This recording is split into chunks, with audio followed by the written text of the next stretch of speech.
Hello and welcome to this session. This is Professor Farhat. In this session, we're going to keep working with accrual adjustments, and specifically, we're going to focus on accrued expenses. Now, we looked at the three types of adjustments so far: prepaid expenses, unearned revenue, accrued revenue. In this session, we're going to work on accrued expenses. And all these recordings should be listed on my YouTube channel, so you should have a fourth one with accrued revenue, and this will be the fifth one, accrued expenses, which I'm preparing now. So what are accrued expenses? Simply put, those are expenses. Remember, it's an expense. Expenses incurred, it means they happened. Now they are legitimate expenses, but not yet paid in cash or recorded. So you did not prepay them and you did not record them. So what do you have to do now? Well, guess what? If they happens, you have to record the expense. So if you really think about it, you're going to have to debit an expense. Expenses will go up. Okay, you have to record the expense. Then you'll pay the cash later. So the cash is paid later. So for now, you debit an expense and you credit a payable, some sort of a liability that reflect that expense. So your expense becomes a liability. And those are accrued expenses. Those are the accrued expenses. Those are the accrued expenses. Accrued expenses often occur in regards to interest, taxes, salaries, or any other expense. Simply put, if you have an expense that you did not pay for yet, it becomes a liability. You have to record it now. It's an accrued expense. Also, it becomes technically accrued expense / liability, because the liability that you recorded is considered accrued. So simply put, we debit an expense, we increase an expense, and we increase a liability. So if we debited rent expense, we credit rent payable. If we debit interest expense, we credit interest payable. If we debit XYZ expense, we credit XYZ payable. You guys get the point. Okay? Adjusting entries to record the obligation and recognize the expense. This is why you need to recognize the expense and the obligation. You need to recognize the expense and the obligation. Therefore, the adjusting entry, we will increase an expense and you will increase a liability. So you credit the liability and you debit the expense. So let's take a look at an illustration to see how this works. And we'll work with two examples that are a little bit challenging in comparison to other examples. The first one will be interest on a loan. So Pioneer Advertising signed a three-month note payable in the amount of $50,000 October 1st. What does that mean? It means we borrowed money on October 1st. So let's go ahead and journalize the entry for October 1st. So October 1st, we debit cash $50,000. We credit notes payable $50,000 when we borrowed the money. So this is when we borrowed the money. The note requires Pioneer to pay interest at an annual of 12%. 12%, technically, it's 1% a month. And we borrowed the money October 1st. Remember, we are preparing our financial statement by the end of October. So there we go. So we borrowed the money October 1st, and this is the entry that we made.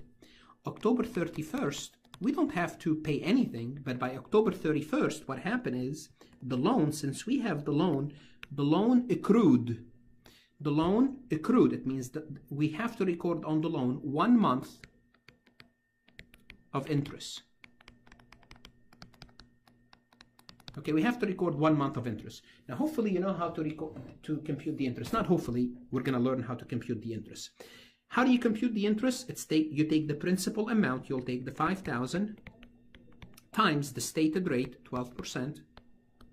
Okay, 5,000 is the principal amount, or we call this face value of the note, or the principal amount. You multiply the principal amount by the interest. Then you have to be very careful with the third component of this equation. Then you have to multiply this by 1 divided by 12. Why 1? It's for 1 month out of the year. So 1 divided by 12. So let's go ahead and see this. So we're going to take $5,000 called the face value of the note, $5,000 face value of the note times 12%, the stated rate, the stated interest rate, times, we have to be careful here, time in terms of 1 year, 1/12 of the year.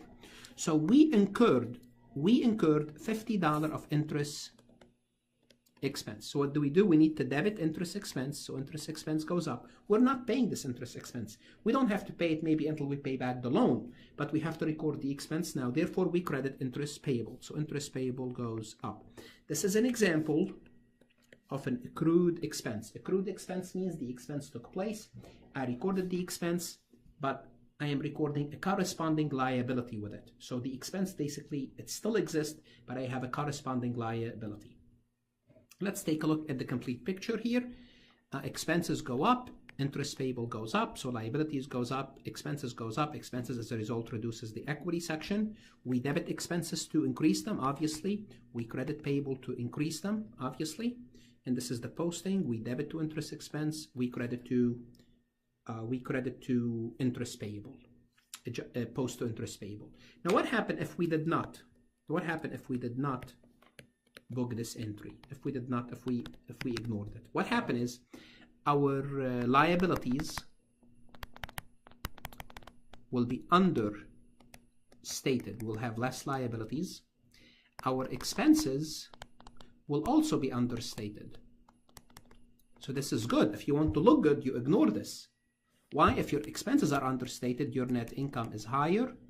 As a result, your retained earning is higher, and as a result, your equity is also higher. So that's why you have to be very careful to make sure the company is not omitting any accrued expenses, because by omitting an accrued expense, you are increasing revenue. You are increasing income and increasing equity. Okay, so that's why you have to be careful. Another example of accrued expenses, a common example, is wages and salaries. So all companies, they have employees, therefore they have wages and salaries. So let's take a look at this example and see how accrued expenses work when it comes to salaries. Pioneer paid salaries and wages on October 26. So last time they pay, you have to be very careful here. This is the month of October. And last time they pay were the 26th. So the last time they pay is they paid their employees. The next payment of salaries will not occur until November. So they pay every 2 weeks on Friday. So notice they paid the 26th. Next time they pay is November. But remember, November is if this is period 1, November is a period 2. So it's in a different period. Why? Because the company will have to report their numbers as of the end of October.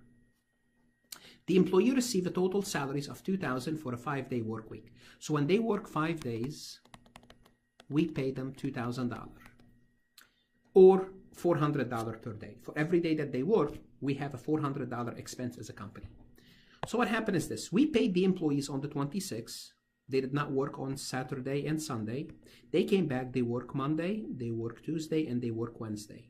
Well, if they work for 3 days, and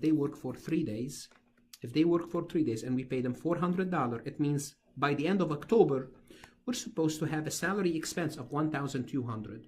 So for those 3 days, as far as the company is concerned, we have $1,200 of salary expense. It's unpaid, right? But it's an expense. Nevertheless, it's an expense. And we have to report that expense. Why? Because if we don't report it, then we are understating our expenses for the month of October. So what do we have to do? We have to increase expenses. So what do we have to do? We have to debit salaries expense, $1,200, and we have to credit salaries payable, $1,200. So simply put, here's what we have to do. We have to increase our payable by $1,200, increase our expenses by $1,200. Obviously, to increase the expense, we debit the expense. To increase the payable, we credit the payable. Okay, then we post $1,200 to the wage expense, and we post $1,200 to the salaries payable. So this is the complete picture.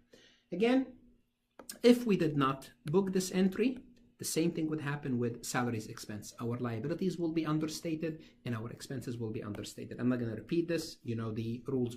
You know the effect on the financial statement. Accrued expenses, examples, interest, rent, salaries, or anything. You can accrue anything. The reason is expenses have been incurred but not yet paid or recorded. So there was an expense and you did not record it. What happened before the adjustments? In other words, if the adjustment did not take place, your expenses are understated and your liabilities are understated. Okay? And how do you book the entry? You debit an expense and you credit a liability. So this is the accrued expenses. In the next session, I will work an example just to illustrate how this works. If you have any questions, any comments, by all means, email me or see me in class. And if you're studying for your CPA exam, study hard.